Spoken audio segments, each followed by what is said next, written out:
ladies and gentlemen, and welcome to the Movie Trivia Schmoedown. Yeah, good evening here tonight. Who's ready for some matches, huh? Let's Schmoedown.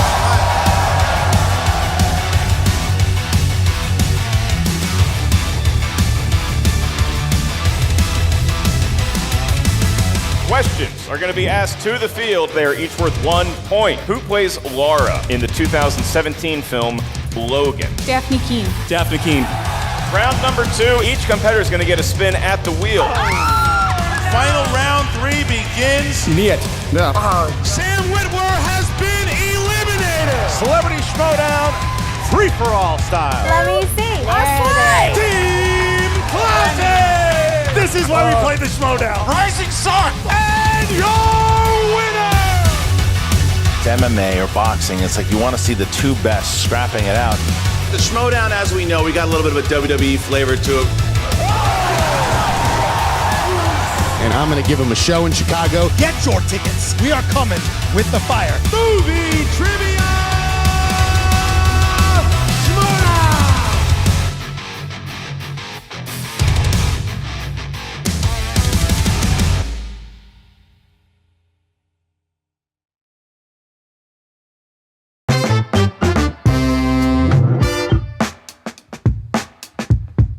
Hello everybody and welcome to All My Movies. We are continuing Superman month. We've already gone through 1978's Superman the movie and Superman 2, both the Richard Lester and Richard Donner cuts. We are going to take the next step in Superman's cinematic evolution today and look at Bryan Singer's 2006 film Superman Returns, which continued the story of the Donner universe but with an entirely new cast. We're going to break down the movie itself, its very long road to the big screen, why there was never a sequel, and how it gave birth to the modern DC universe, a universe that is still expanding this week with the Snyder Cut being released. But before we get to all that, I want to thank you for watching and or listening to us. If you are watching us, we would love for you to go and be an audio subscriber over at Apple, Stitcher, Spotify, wherever you like to get your audio podcasts. And if you're listening and you want to see the video of the show, you can find us on the Schmoedown Entertainment Network. Before we begin, and this won't be the last time that this kind of subject is broached on the show, this is a movie that was made in 2006.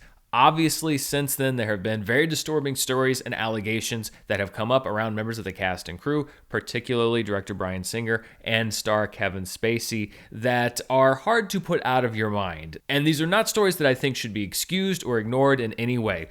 This show is about focusing on the movie and the development process of that movie, and those people are part of this story. But I wanted to mention it up top just to acknowledge the fact that, as with so many other figures, not just in movies, but in history itself, in art and culture, sometimes it is tough to go back retroactively and enjoy the things that these people made in light of events and circumstances that come out later on down the road. I do believe that they are important. I do believe that they warrant mentioning. And even though they will not be part of the component mostly of the storytelling of this movie, I think that they are important components of the storytelling of real life. We left off last week with Superman 2, the second film starring Christopher Reeve. He would go on to star in 2 more Superman films, Superman 3 and Superman 4, The Quest for Peace, which came out in 1987. And despite the enduring popularity of the character, by the 4th film, critics had turned on the franchise. Superman 4 was critically ravaged, and it was not a box office success. Superman's movie future was very much in doubt, even though, as late as 1990, producer Ilya Salkin said that he was planning to make a 5th Superman film in the franchise, potentially with Christopher Reeve returning to the role. That never materialized, and what followed was nearly 15 years of development on how to bring Superman back to the big screen. There was one project called Superman Reborn, which really bubbled up in 1993 following Superman's resurgence in popularity due to the death of Superman storyline in the comic books and his return to life. That project morphed into the infamous Superman Lives, with Tim Burton as the director and Nicolas Cage as the star. And if you haven't seen a documentary called The Death of Superman Lives, What Happened, which was done by the late great John Schnepp along with Holly Payne, I highly recommend that movie. It is in my collection. Perhaps I'll be able to devote an entire episode to it. But if you want to kind of get the in-between story from the story that we've been telling here on the podcast between Superman 2 and Superman Returns, check out The Death of Superman Lives, because it is a fascinating look at a movie that almost happened but didn't quite make it. Following the collapse of Superman Lives, and actually sometimes concurrently with it, there was also a potential Batman vs. Superman movie that was written by Akiva Goldsman that never came to fruition. And then there was a project called Superman Flyby with a script by J.J. Abrams. There was a director attached to it for quite some time. That director was Brett Ratner, who, after a lot of creative disagreements, ended up dropping out of the film. The director McGee was then brought onto the film, but then he dropped out of the film, which put the whole project back into turnaround, and this is where Bryan Singer enters the story. At this point, Bryan Singer had already made the first two films in the X-Men franchise, X-Men and X2, X-Men United, and his producer on those films was Lauren Shuler Donner, who is the wife of Richard Donner, the director of Superman the movie, also directed a lot of Superman 2 along with the Richard Donner cut, which would come out right around the time Superman Returns did. And Singer actually got a chance to pitch Donner on his idea for a Superman movie based on the universe that Donner himself had created with the original films. Donner reportedly liked the idea, and eventually word got back around to the Warner Brothers executives that Singer had a pitch for a Superman movie right around the time that Superman Flyby had completely fallen apart. And John Peters, the famous or infamous producer, if you listen to Kevin Smith's stories about giant spiders, etc. during the development of Superman Lives, perhaps he falls a little bit more on the infamous side, realized that he had been thinking about this new Superman project wrong the whole time. For 9 years, I saw the movie one particular way. We pushed and we pushed and we pushed. He, within a second, saw the real way it should be made, which was the reverse of what in our mind we had been going for. In mid-2004, Singer was hired by Warner Brothers to develop Superman Returns, which would not be a reboot as the studio had been pursuing, but a continuation of the Richard Donner storyline. To write the screenplay, Singer brought along Michael Dougherty and Dan Harris, who had already collaborated on X2, X-Men United. But committing to Superman Returns meant that Singer had to drop out of the next film on his slate, which was the third X-Men film. And in one of those weird cosmic coincidences that can only happen in Hollywood, Singer's replacement on the third X-Men film, which would eventually be called X-Men The Last Stand, was Brett Ratner, the director who had dropped out of Superman Flyby, putting that project into turnaround, which eventually led Bryan Singer to get hired to make Superman Returns. It's really just a snake eating its own tail. Superman Returns picks up several years after the events in Superman the movie and Superman 2, but Superman's actually left Earth and been gone for 5 years on a search for remnants of his doomed home planet of Krypton. When he returns back home to his adopted planet, he finds that Lois Lane has moved on, both personally and professionally, now engaged and with a young son, and he encounters Lex Luthor once again, whose new plan involves growing a new continent with stolen Kryptonian crystals that are laced with kryptonite in order to destroy and submerge the United States and destroy Superman in one fell swoop. Superman Returns had a massive budget. The production money alone is estimated to have been around $200 million. And this was by far the biggest budget that Bryan Singer had ever had on any movie. And it's kind of hard to tell the story of the production of this film in a way that I would warrant as accurate and fair, considering that in the years since, as I mentioned, there have been stories and accounts coming out that Bryan Singer was a bit of a difficult director to work with, to say the least. He had things in his life which would come up, and he wasn't always the kindest person to everyone. He was always put on his best face for me, thankfully. So he was kind to you. That was not But you saw it. You witnessed other things that you were like, that's uncomfortable. Yeah. And even though the making of features, etc., that are on the discs and the supplemental features for Superman Returns are sanitized and put through the studio filter, you can definitely see hints of this difficult working environment bleeding through the edges here and there. I have a strange process of working. I change my mind a lot, and sometimes I get a little weird, usually with my co-workers. It's not directed at crew, a cast, anything like that. It's usually me frustrated because I can't figure out what I want. If I'm barking at them or yelling or screaming at them, it has nothing to do with anybody or any person. It means no disrespect. No, that's what you always said. Liar. You said from here down. Bryan Singer wasn't so much a director as the mayor of a small town. Superman Returns filmed mostly in Australia, and they took over an entire studio lot, 8 sound stages along with location shoots, and it's easy to see how any director would get completely overwhelmed with this workload. Still, you can see how this was maybe not the best working environment for everybody, perhaps best exemplified by this, I think, really mean-spirited practical joke that was played on the production designer by Bryan Singer and director of photography Newton Thomas Sigel. Here, they convince him that he has made a massive mistake, a fireable mistake, by not building a key piece of one of the sets. This is not what we talked about. It's absolutely what everyone talked about. No, it is not what we talked about. I was under the impression that we talked you about guys had talked and was like changed it. less than a hemisphere as a lighting element. We had a meeting about this with who? Okay. This is too cruel. I can't do it anymore. You don't involve the director. That's He had heard about it and wanted. He volunteered. No, but Strapper's not scary. He is. He's scary. With pre-production underway, Singer and the producers turned to casting, and this was particularly tricky because not only did this new actor have to live up to the mantle of Superman, because the film was taking place in the same chronology as the Richard Donner films, he would have to literally be inhabiting the same character played by Christopher Reeve. And this became an even more complicated process when Reeve died in October of 2004, cementing his legacy as one of the most beloved superhero actors of all time. The answer to this casting conundrum came in the form of a 25-year-old actor from Iowa who had no film experience and some television experience, mostly in soap operas, named Brandon Routh. Brandon Routh had actually been tagged by a lot of talent directors and casting directors already because he bore such a close resemblance to Christopher Reeve as a potentially ideal candidate should any studio want to reboot the Superman franchise. Well, maybe, saying goodbye was hard because he wasn't sure whether he was going to be gone for a little while or forever.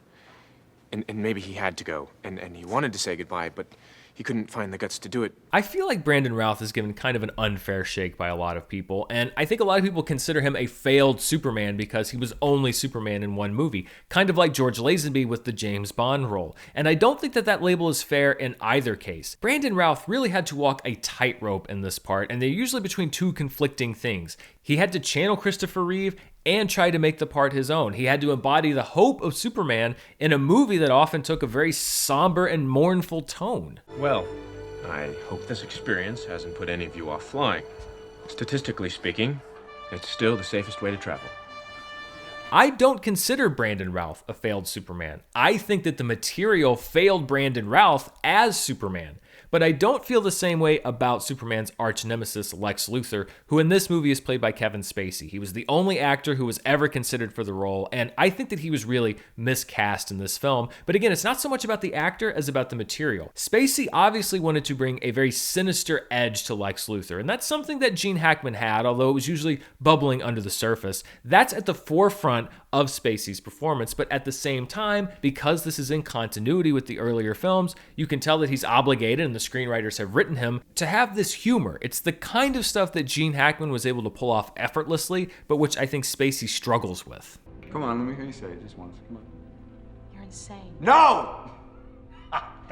No, the other thing. Come on, I know it's just dangling out the tip of your tongue. Superman will never... Wrong!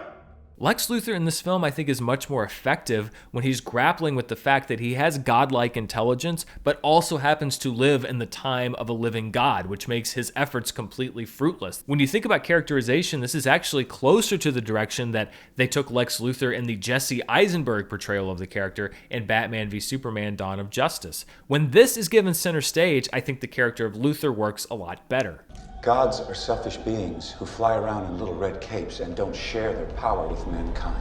The darkness of Lex Luthor is something that Kevin Spacey really seemed to revel in on and off screen, both intentionally... Kill Superman. Kill him. Kill Superman. Superman must die. And maybe unintentionally. Honestly, this can't be there. What are you saying? If I wasn't in costume, what?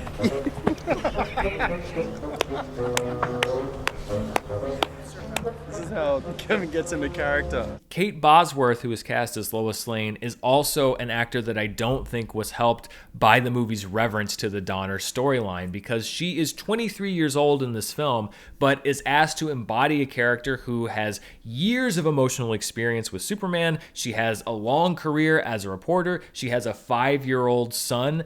And I don't think that all of this experience works with the ages of really either Ralph or Bosworth, but Bosworth in particular. I think if they'd been allowed to exist in their own universe, Brandon Routh and Kate Bosworth could have actually worked really well as Superman and Lois Lane. But because they're hamstrung by having to stick to what Richard Donner and Richard Lester set up in the first 2 films, a lot of times they feel like kids in grown-up roles revisiting lines and famous moments from the previous films. You really shouldn't smoke, Miss Lane. You really shouldn't smoke, Miss Lane. Clark said that you're just a figment of somebody's imagination. Clark said the reason you left without saying goodbye is because it was too unbearable for you. Clark? Who's that, your boyfriend? This is the guy I work with. I don't mean to harp on the disappointments of this movie, but they stand out in very stark contrast to what the movie actually gets right. And the first thing that I think this movie gets an A+ for are the Superman action sequences. These sequences are nothing short of spectacular, and I think that they are the best designed and best executed Superman action sequences in any Superman film. At the beginning of the film, you have Superman rescuing Lois's crashing jetliner, and the modern technology allows you to take flight with Superman. You're zooming around, you're circling the plane, you can go up, you can go down. There's no limitation on Superman's movement. And what I also like is that you see the actual difficulty, the physical difficulty of being Superman, who has to deal with real world physics. The plane wing comes off, he has to go catch up with it, he's trying to catch it, and the impact ripples up the plane, which causes different things to happen. It crunches down on his arms as he's trying to lower it down. You see the effort that goes into being Superman, but you also see the might of his power. It is unlocked with the advancements in modern visual effects technology, and I think it's my favorite Superman sequence in any of the films. There's also the bank robbery sequence, which mirrors the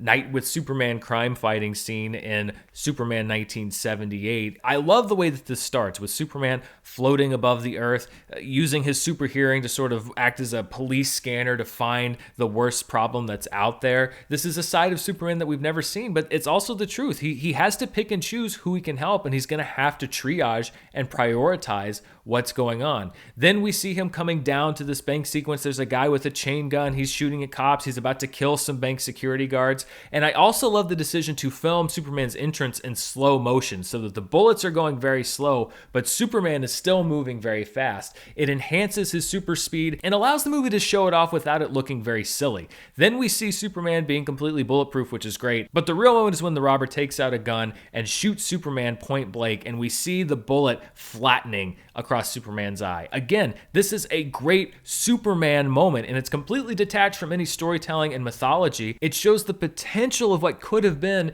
if this had been a wholly original Superman film.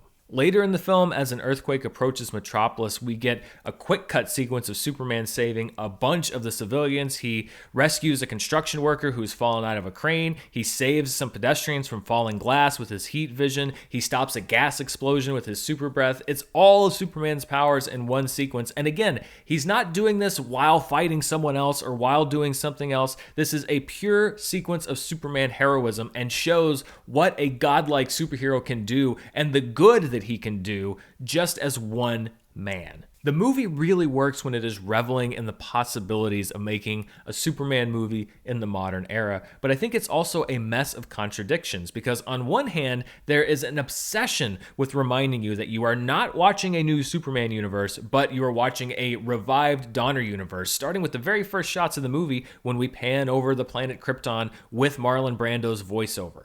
You will travel far, my little Kal-El. That's followed by opening credits that use the Donner-era blue flying fonts and the John Williams Superman theme. Lex Luthor returns to the Fortress of Solitude, which is explicitly mentioned. You act like you've been here before. And Luthor talks to the memory of Jor-El himself, which is actual footage of Marlon Brando. Kal-El. Tell me everything. We also have a repeat of Luthor's land-grabbing plan from 1978, just heightened. You can print money, manufacture diamonds, and people are a dime a dozen, but they'll always need land. But the United States Will be under water. And a lot of the times the movie just recycles or references the same jokes. Miss Tetzmacher, when I was 6 years old, my father said to me, get out. What did my father used to say to me? Get out. The movie is in lockstep with Richard Donner in both story and tone for so long that it becomes jarring when Superman all of a sudden acts completely out of character, like when he lurks outside Lois's house, eavesdropping on her and her fiancé Richard. Superman Returns is an attempt to both reinvent and recreate the mythos of Superman, and I think that those are two conflicting goals. The movie ends up being a mishmash of both, and at 2.5 hours, it's really not able to sustain either the magic of the Richard Donner era or properly build its own world. Plus the emotional centerpiece of the film, which is that Superman has a son by Lois and he's reliving his own relationship with his father, it just doesn't work for me. The son becomes the father. And the father becomes the son. I understand the intention, I just don't think it was a successful attempt to meld two worlds. It's very difficult to get to the end of the film and see Ralph recreating the very famous Christopher Reeve smile and fly away, very hopeful ending of the Donner era, when just 30 minutes earlier, Superman was shivved in the side by Lex Luthor with a shard of kryptonite after getting mercilessly beaten by his goons. Now fly. There are two other things that have always bothered me. One is the movie's laughably over-the-top amount of Jesus imagery. It's really on par with the Matrix Revolutions and how they were setting up Neo as the savior. I mean, it's very obvious from the beginning. Donner even laid it on a little bit too thick. We get it. He's the only son of a more evolved being who sends his child to Earth to save humanity. It's not very subtle even in the storytelling, and when you add all of this over-the-top imagery, it almost becomes a parody of itself. The other thing, and I'm sorry to say this, is Ralph's Superman costume. I've always thought that Ralph's costume was very muted red, very muted blue, and the S, the shield on the chest, is way too small. And it's not just me saying that. When I was going through all the behind-the-scenes stuff on the Blu ray, the movie's costume designer herself acknowledges this and basically just throws her hands up and says, it is what it is. I think there will be people who are real superhero fans who will not like the size of the S, and they won't like the size of the trunks, and they won't like the cape. At some point you have to deal with the body that you were given. But to temper this criticism just a little bit, I also think that Parker Posey is delightful in this film as Kitty. She really does make the best out of her screen time and secures a lot of the movie's best laughs. Wow, that's really something, Lex. Wait for it. Wow, that's really something, Lex. I'll continue breaking down Superman Returns in just a moment, but first, a word from our sponsor. Today's episode is brought to you by Shudder. Shudder is the streaming service with the best selection of horror, thriller, and supernatural movies, series, and originals, from Hollywood favorites and cult classics to original series and critically acclaimed genre films that you won't find anywhere else, streaming uncut and commercial-free right to your favorite devices. And they now have a bona fide Golden Globe nominee. Shudder's La Llorona was recently nominated for the Best Foreign Language Feature Film at the Golden Globes. It also won Best Film at the 2019 Venice Film Festival and was an official selection to Sundance 2020. It blends together the terror of myth and reality into a devastating expose of the genocidal atrocities against the Mayan community in Guatemala. But La Llorona is not the only thing on Shudder, far from it. You also get titles like The Dark and the Wicked, After Midnight, which is available in the US only, Clive Barker's Nightbreed, and Vampire's Kiss starring Nicolas Cage. For any Schmoedown fan or Schmoedown competitor, Nicolas Cage is on that wheel now, and you can find Vampire's Kiss right there on Shudder. You can stream great thrillers, horror, and suspense for just $5.99 a month or $56.99 a year. And Shudder has the fastest growing, hand-curated selection of horror and mystery around, which is why people are calling Shudder the Netflix for horror. And you will have unlimited access to stream these films ad-free on all your favorite devices, including iPhone, iPad, Apple TV, Xbox One, Chromecast, Amazon Fire TV, Roku, Android devices. Pretty much anything you've got, you can find Shudder right there. I'm a newbie horror fan, so I appreciate the curation of Shudder, and I also appreciate, like I mentioned, that it's not just to watch horror movies. It's a great research tool for a guy like me that's involved in the Schmoedown. This is a little bit of inside intelligence, but I don't mind telling you. I sat down the other night, I had my pen and pencil ready. I fired up Vampire's Kiss, which I couldn't find anywhere else. It was right there on Shudder for me.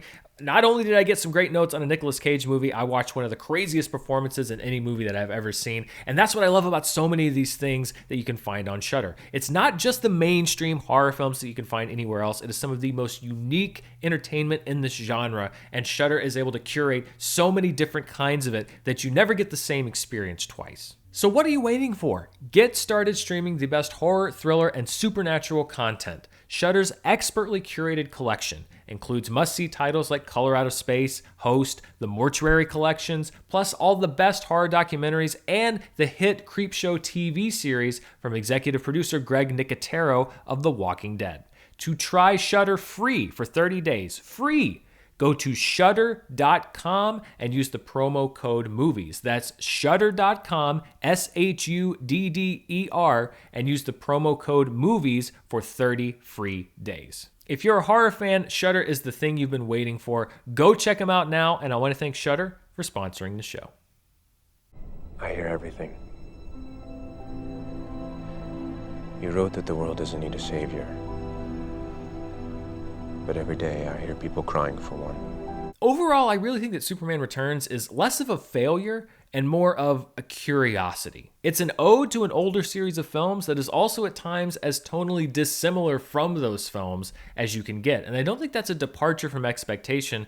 I think that it's a contradiction. Listen, I understand the instinct to run back to the Richard Donner universe, especially after 15 years of hitting your head against a brick wall trying to figure out how you're going to bring Superman back to the big screen. But Superman Returns doesn't really add that much to the Superman legend, and by making them canon with the Christopher Reeve films, it also retroactively muddies the water with those films because it's full of plot points, retcons, and character developments that just don't mesh. I think what it does do is provide some of the best Superman action that we've ever gotten in a movie, maybe the best. But when I look at the talent in front of and behind the camera, I'm not so much enamored with what's there as much as I'm curious about what could have been there. When Superman Returns was released in summer 2006, critics were generally enthusiastic about the movie. It got mixed to positive reviews. Audiences, however, were a little more wishy-washy on the film. It got a B+ cinema score, which sounds good, but generally indicates a somewhat mixed word of mouth. The movie opened to just over $50 million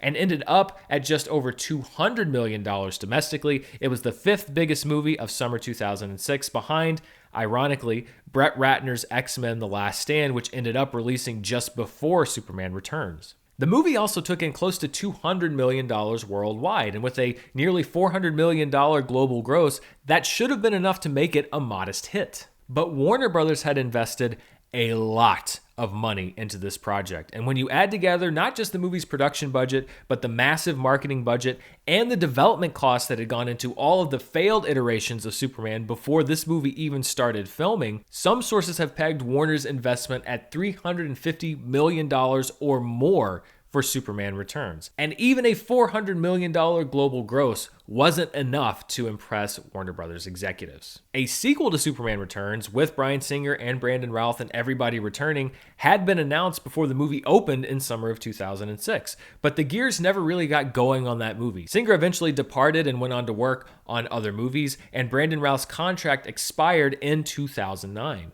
In a 2011 interview, Bryan Singer said that, in retrospect, perhaps his over-the-top Christ analogies and slow pacing weren't the best mix for the summer movie crowd, and he said that if he had to do it all over again, he would have just rebooted the entire series and made it more of an action-heavy installment in the Superman franchise, which was exactly what Warner Brothers was already developing for its next iteration of Superman.